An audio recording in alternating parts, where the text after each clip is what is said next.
Thank you very much indeed, Robert, for the kind introduction. Thank you very much for inviting me to speak, and also to Peter.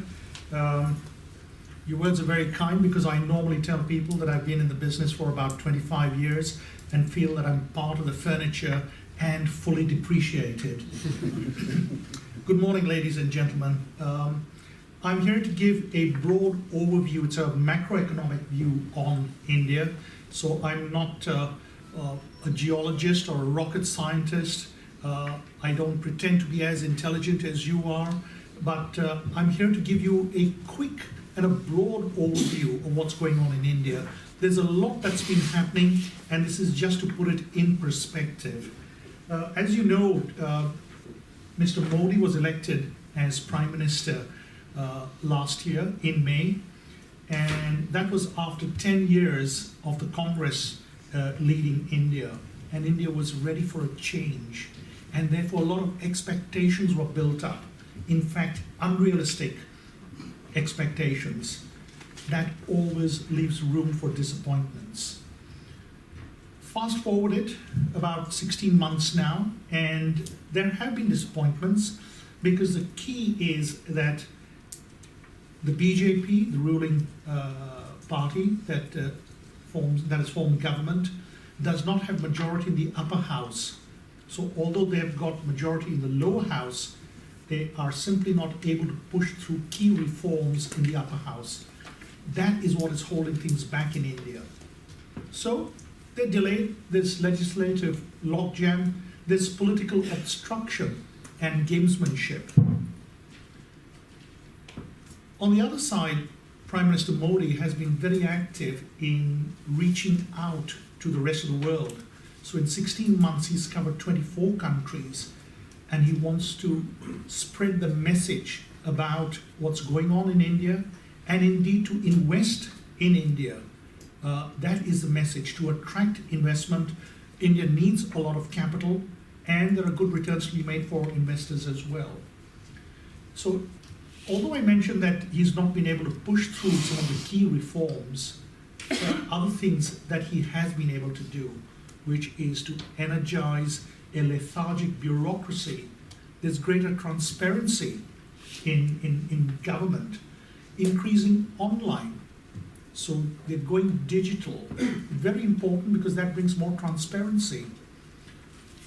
The old dreaded thing of form filling in India. So he has asked the bureaucrats, where you have 10 pages to a form, why can it not be 1 page or maximum 2 pages? So there is a drive, a constant drive to keep on improving this. Also, no special favors to big business. That is very important, because in the past, there have been lots of scams and stories about crony capitalism.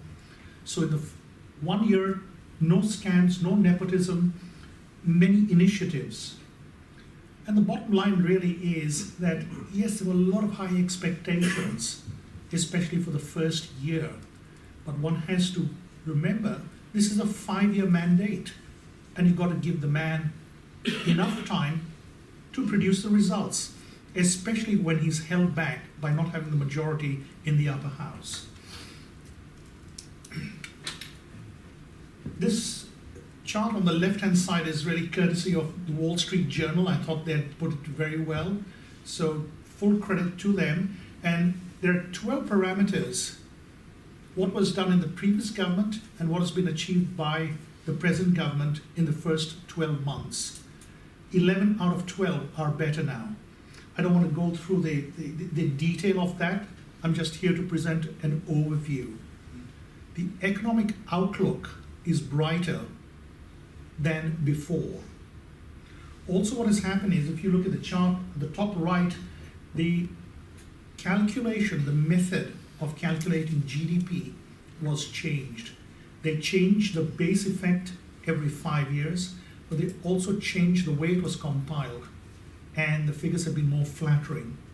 Now, this has confounded a number of economists and commentators like myself, although it has been accepted by the chief economist of the World Bank. But it shows in the old method 5.5% growth, readjusted and represented as 7.3%. there is a little bit of slowdown going on, and the latest quarter showed that the GDP growth was 7% versus 7.5% in the previous quarter. So the latest quarter from April to June 2015 showed 7% growth, which matches China.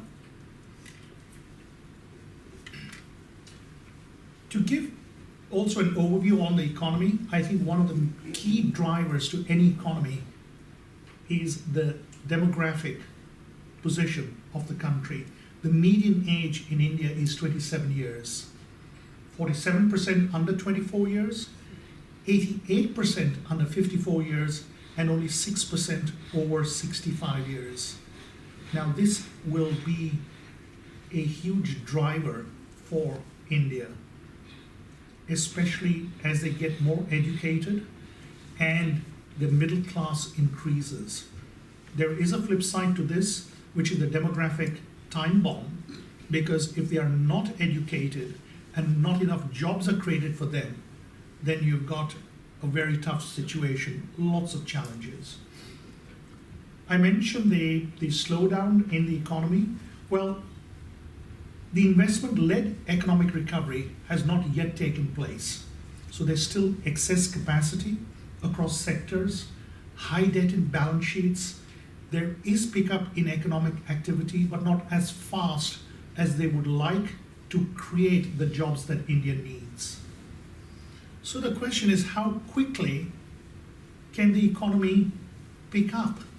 That depends on key economic reforms going through. I mentioned that unfortunately the BJP party does not have the majority in the upper house, and that is the key stumbling block. Infrastructure needs to be improved, but the economic fundamentals are strong. A good point is that retail inflation has been tamed. Finally, it was nearly in double digits. It is now, the latest reading for August was 3.6%. So that is good because it allows room for interest rates to be cut. And that is essential to kickstart the economy. The GDP, it matches China's quarterly data, but there are challenges as well. Exports have been falling, and they've had a poor monsoon.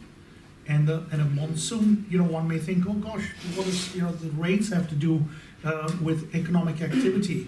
Well, only 50% of land is irrigated in India, and therefore the balance 50% depend on the kindness of the rain gods. And monsoon rains are very essential because that affects crop yields. And finally, the money in the pocket of the farmer. India's GDP is driven, 57% comes from domestic demand. Exports account for only 15%. So it's a large domestic economy. And farmers in the rural population accounts for about 60% of the population. So if the farmers are not doing well, there's not enough to drive the demand. So the monsoons have a quite a large impact on the economy. The World Bank estimates that India will still be the fastest growing economy at 7.5% this year. I'm just trying to present a balanced view. I think that is very essential rather than getting euphoric or getting too depressed. One should understand where we are. To summarize, the India headwinds are the poor monsoon that they've had, poor infrastructure, slow reforms, and a patchy economic recovery, even though it's at 7%. One of the key reforms that Modi was trying to push through was on GST, which is the goods and services tax, which many estimate could raise GDP by between 1 and 2%. That effectively will create a common market within India, because currently the 29 states have their own rules and it is chaotic. Once you have a common market, that in itself increases economic activity. The other key reform, which again has been stalled, is that on land acquisition. And this directly relates to mining as well. I was talking to the gentleman from Rio Tinto, and he said that they would like to expand more, but one of the challenges is land acquisition, quite frankly. We have global headwinds as well. So weak demand in Europe and America. Foreign investor sentiment was dampened by retrospective tax issues, which I believe are going to be sorted out in the next 10 to 15 days, according to the finance minister in India. And just to summarize, before you get depressed, again, I'm just trying to present a balanced view. It took India 60 years to achieve the first $1 trillion of GDP, and that was by 2008. And it took only 7 years to reach the second trillion, to double, by 2015. And in the next 5 years, this should go up to 3.6 trillion. So almost double from here, but in 5 years. And at that stage, and this is not according to PPP figures, these are real figures, nominal GDP. The largest economies in the world by 2020 will be number one, USA, followed by China, Japan, Germany, UK, and India. I thought since this is a mining conference, I'll put some information on India's energy needs. Very important, because if you're going to grow the economy, you need energy. Without that, you're stuck. And energy security is a big problem for India. It needs to secure that.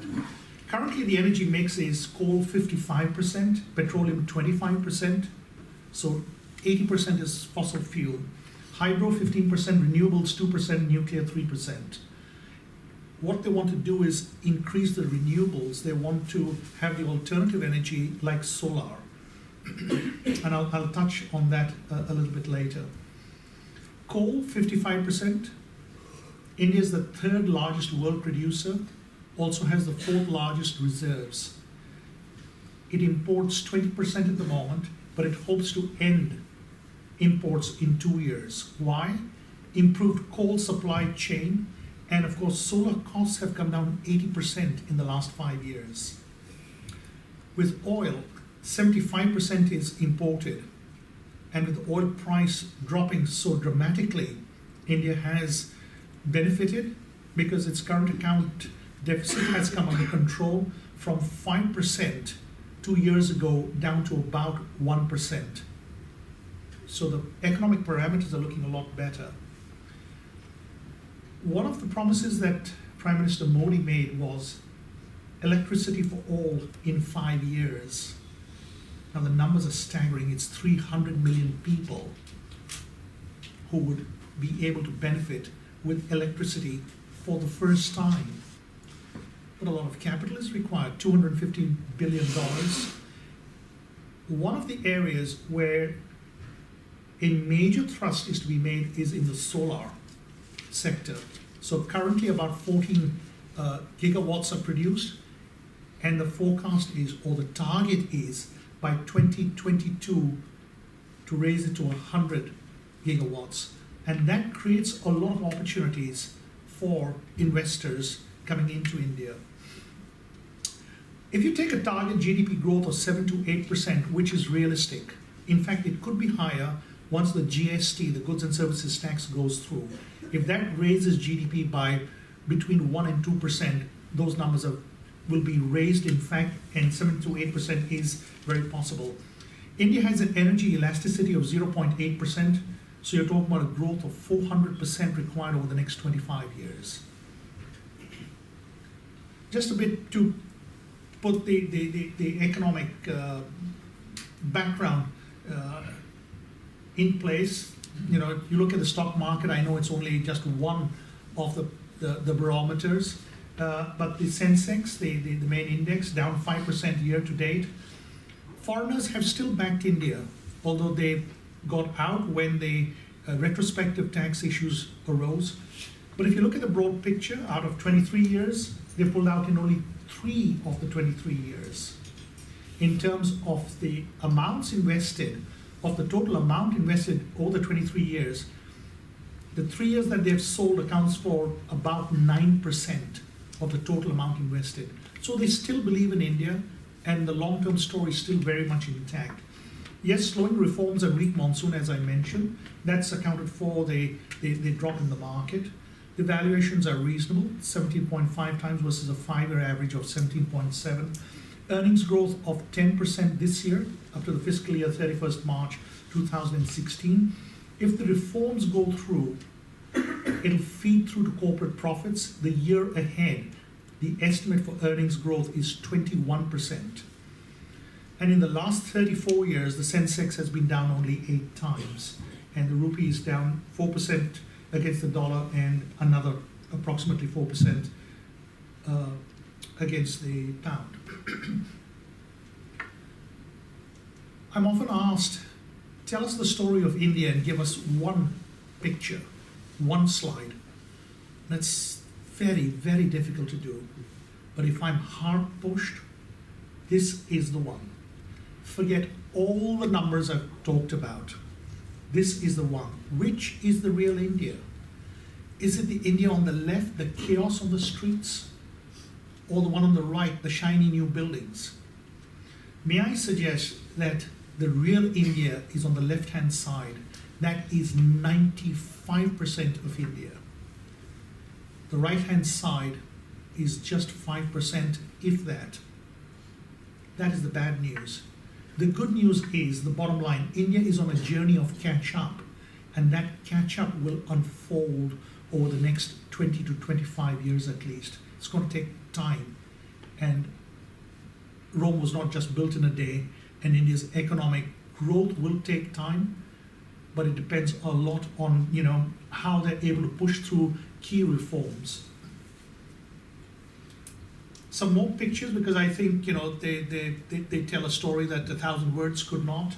So if you see, the story is about modernizing India. On the left-hand side, the old image of India, the snake charmer. That has given way to the boys in the lower half of that picture on the left. The young technical guys trading in the stock exchange. The second one is the old telephone. And of course, the sadhu, or the religious man, has got his mobile, and of course a cigarette in hand as well. And the last one is about the traditional way that people moved around on a motorcycle. Mother, father, and 3 kids as one travels.